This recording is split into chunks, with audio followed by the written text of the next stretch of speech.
One day, every year, in the city of London, you can encounter some extraordinary wildlife. Hundreds of gorillas are roaming the streets. You wouldn't catch me running in one of these gorilla suits, but nonetheless, the Great Gorilla Run does raise great sums of money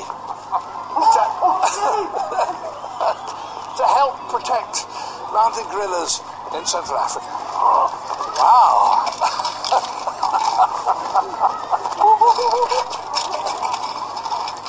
I met the real mountain gorillas over a quarter of a century ago in Africa, and it's something I shall never, ever forget.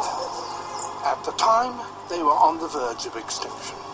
But since then, their numbers have increased despite all odds, and they've become a conservation success story.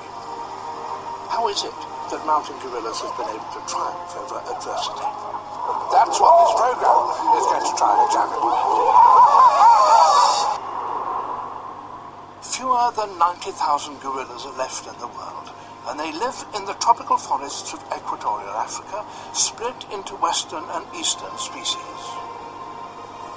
The future of all gorillas is uncertain.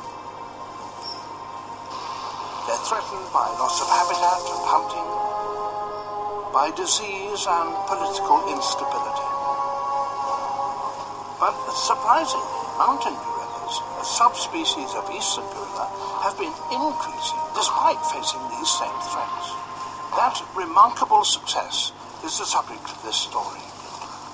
Some 700 mountain gorillas live in the wild today, and for 380 of them, home is in the Virunga volcanoes, where the borders of Rwanda, Uganda, and the Democratic Republic of Congo all meet. While those numbers may seem small, back in 1978 there were even fewer. Spending time with these rare creatures was an unforgettable experience. There is more meaning and mutual understanding in exchanging a glance with a gorilla than any other animal I know. We see the world in the same way as they do. They walk around on the ground as we do that. Pablo, here he is, sitting on me in 1978.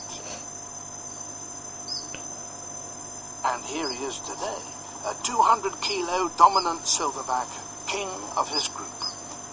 It's great news that Pablo's group has grown to a record-breaking size. In fact, the total number of mountain gorillas in the Virungas has increased by 120 individuals in the last 25 years to a high at the last count of 380. It is now our responsibility to learn lessons from the mountain gorilla conservation story and help all the other great apes that are still so seriously endangered.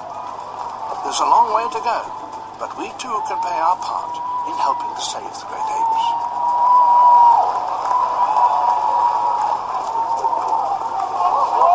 Thanks to individuals like these, to conservation organisations, to communities, to governments, there really is hope for the mountain gorilla and the other great apes. But we continue to destroy so much of the natural world that danger is ever present. The time really has come to show our closest cousins that we do care.